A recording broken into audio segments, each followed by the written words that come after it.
The slap of boots echoed in the parade hall.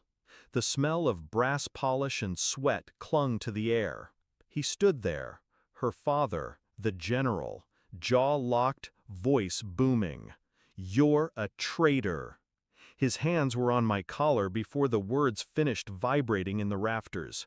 Buttons snapped. The weight of my uniform slid off my shoulders, piece by piece. Men I'd bled with stared in silence. Some looked away. Others waited. I didn't resist. I let the ritual humiliation unfold. The shirt came last. He wrenched it down, exposing my back. Gasps. A ripple in the air. The admiral rose from his seat at the far end of the hall. Slowly, like gravity itself had shifted. His eyes widened. He whispered, almost reverent, "Oh God, sir, he outranks you." The room stilled. Her father froze, still gripping the fabric in his fists.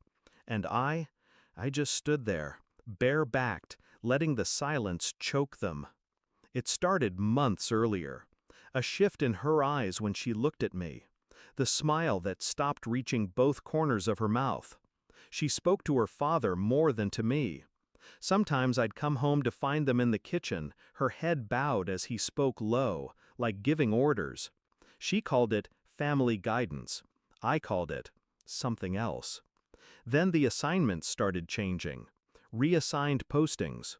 Orders arriving unsigned, routed through channels that didn't make sense. On paper, it looked like coincidence. But my instincts? The same ones that kept me alive in hostile cities halfway around the world, told me it wasn't. One night I intercepted a message, encrypted, but not well enough.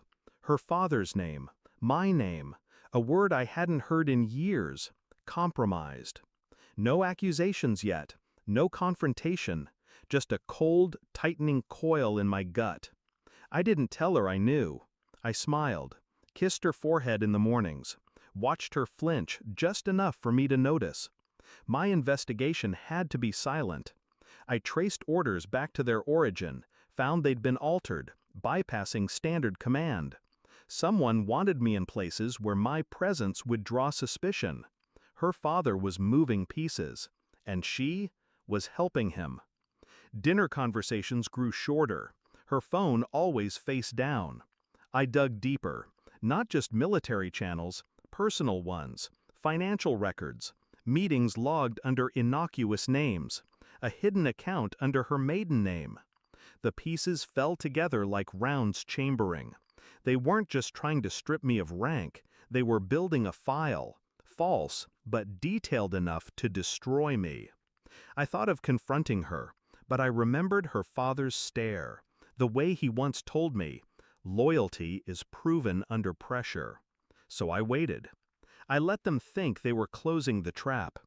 The final piece came from an unexpected source, an old contact buried in intelligence. He sent me a dossier. Inside, their plan.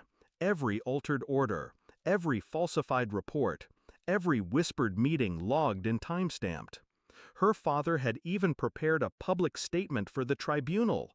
My wife's affidavit was already signed. They'd accused me of selling classified intel. And then, buried on the last page, an assumption that no one else would dare question. Subject holds no authority beyond current rank. They had no idea. I still held my clearance. And a secondary commission, one level above his own. It had been dormant, unspoken. Only a handful in the entire fleet even knew it existed. The tattoo on my back? Not decoration, it was designation, and it outranked him. The day of the public stripping came fast. Her father called the unit together. He wanted a spectacle. He wanted me broken in front of them. I let him.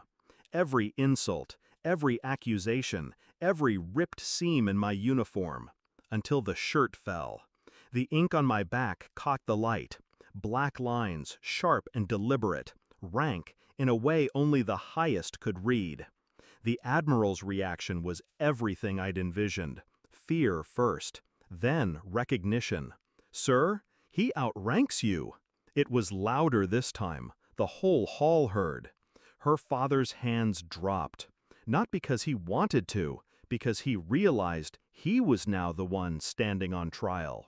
I turned slowly, met her eyes. No words. Just the kind of look that says, checkmate. In the aftermath, there were no charges against me. Against them? That's another story. She tried to explain, said it was a misunderstanding, said her father was only protecting family interests. I listened, and then I walked out without a word. There's a freedom in letting someone see the ruin they made, and knowing you didn't have to lift a hand to return it. War isn't always fought with bullets. Sometimes it's fought with silence, patience, and timing. I didn't need to punish them. Their own actions had done the job. The last thing I heard as I left the base that day was the echo of the Admiral's words. He outranks you. And that was enough.